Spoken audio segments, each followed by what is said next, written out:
The New Mexico Progress Report was recently released by the public policy group New Mexico First.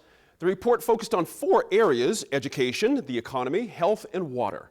All important issues for our state year after year. And the report found some progress, but also areas where improvement is needed. Many of the findings might not surprise people who follow the news, but leaders from the organization say there's also evidence that New Mexicans generally agree on some solutions. Our producer Sarah Gustavus recently sat down with the president of New Mexico First and an advisor on the report to talk about the findings, where there is consensus on key issues, and where we can look next for opportunities to build a sustainable future for New Mexico. Heather Baus, president of New Mexico First, thanks for sitting down with us right now. Thank you. Glad to be here. Also, Dr. Peter Winograd, you're an advisory committee chair for the New Mexico Progress Report. Thanks for joining us. Absolutely glad to be here. So there's so much animosity right now in our country. It seems like there's very little that people come together on, that they can agree on, including here in New Mexico with our politics right now. But your report did identify some surprising areas of consensus, and you looked at 4 areas. How did you come about looking at those specific areas? So those are the 4 areas where New Mexico First has done the greatest amount of work over our 28-year history. But the specific indicators that we referenced in the report were all selected because they tie to consensus goals from those town halls. So we've had the opportunity to listen to thousands of New Mexicans from just about every county in the state telling us what they want to see in those 4 areas. And so the goal statements that determined the indicators that we're going to talk about today were all prompted by those town hall deliberations where citizens work together with their neighbors to set goals for New Mexico. Let's start with the economy. That's important to everyone. What's the good news in the report? So the good news in the report on the economy is that the household income is rising. The median income for New Mexicans is about $10,000 higher than it was in 2000, and that's been a pretty steady increase over that 14-year span. Another piece of good news is that we rank really highly now in terms of the level of entrepreneurship in the state, and we've seen a real jump in that.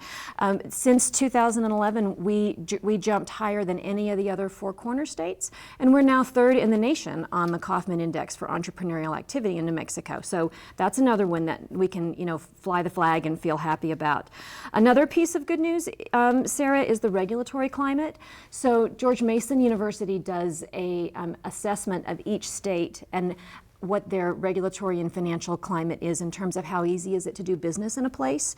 And we saw the biggest jump of any of the 4 corner states in terms of that particular indicator. So again, between 2011 and 2013, we jumped from 45th in the nation on that, almost near the bottom, to around the middle, 27th. So we're still below our neighbors on that item, but we saw a really healthy jump. And then the other piece of good news is related to energy, and we could talk a long time about that, but the short story on energy is just that we're continuing to be a really healthy energy supplier for the nation. We are the 4th largest net supplier of energy to the entire country, primarily because of oil and gas.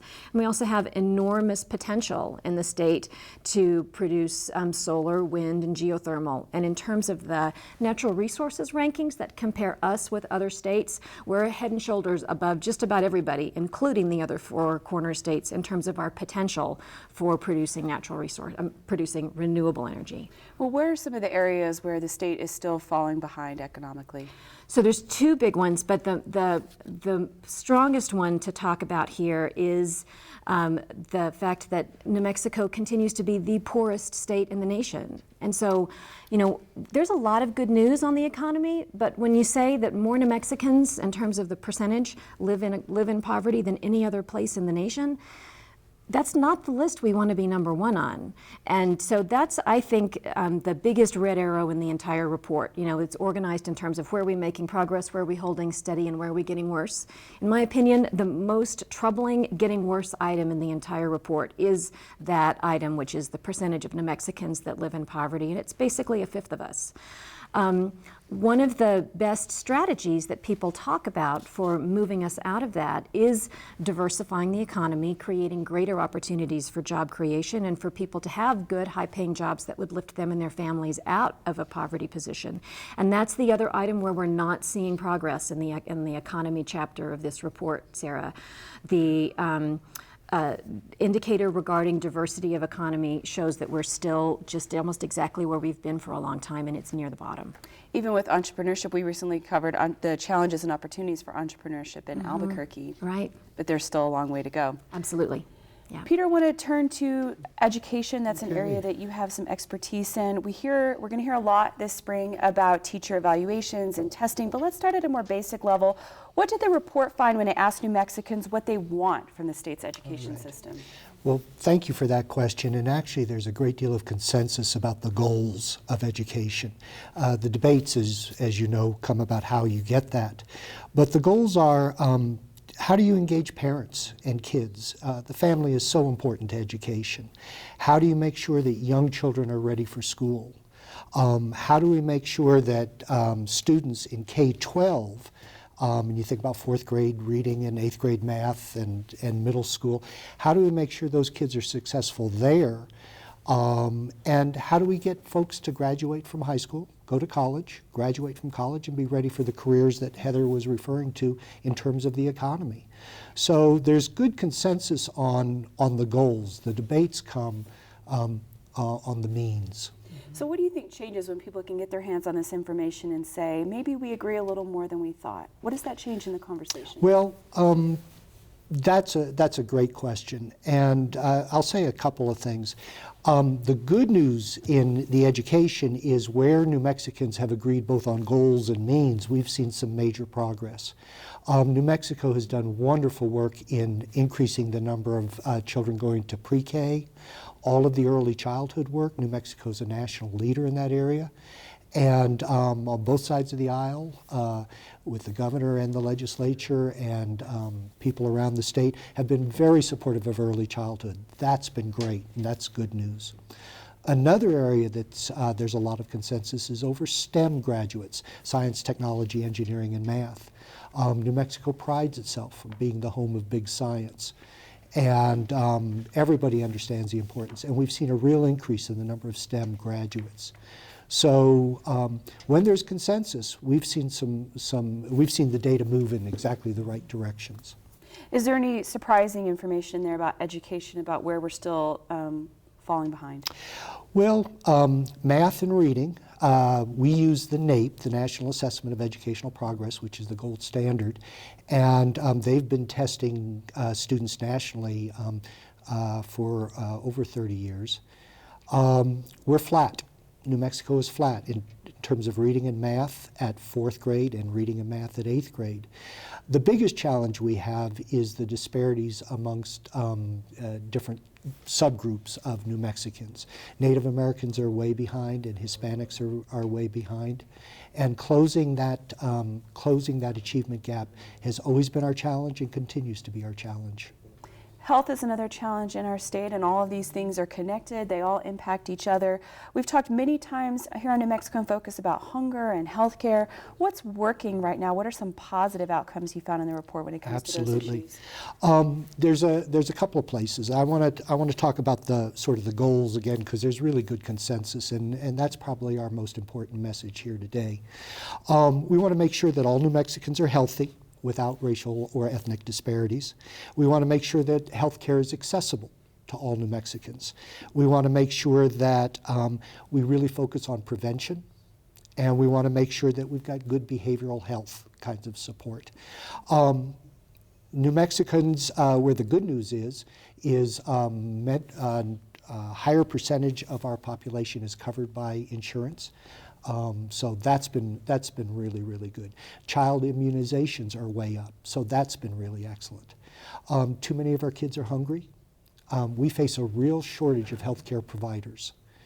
And particularly in rural areas? Particularly in rural areas, but in all of our areas, and we're talking about doctors, we're talking about nurses, we're talking about mental health providers, and that's just crucial.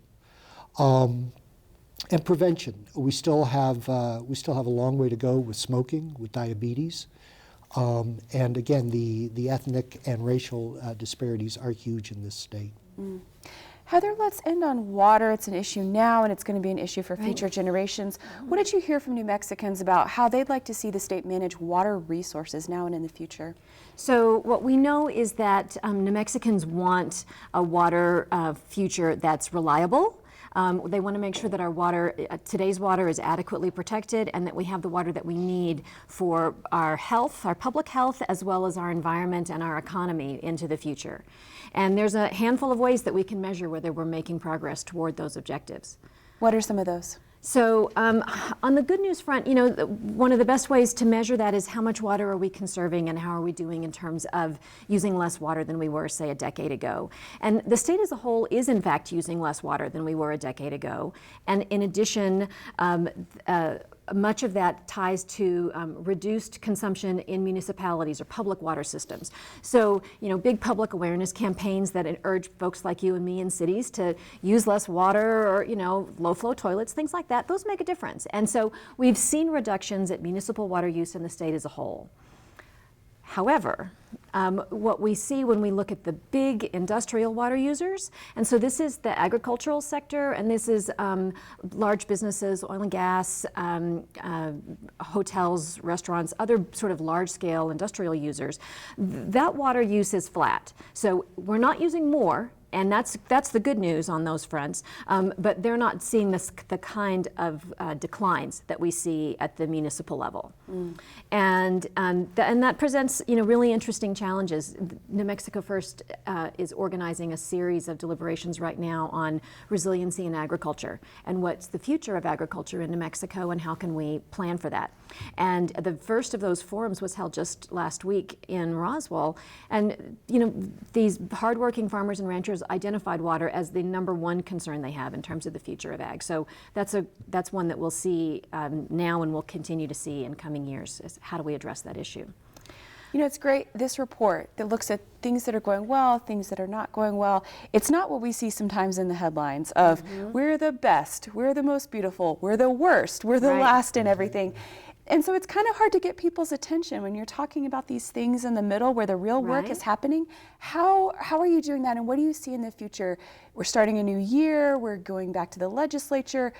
How do you see people coming together to have these conversations in the middle to work on real change, even though it might take a while? So I don't know that it's always necessarily in the middle. Sometimes it is, but a lot of times where we agree isn't about being in the middle, it's just about what's common sense.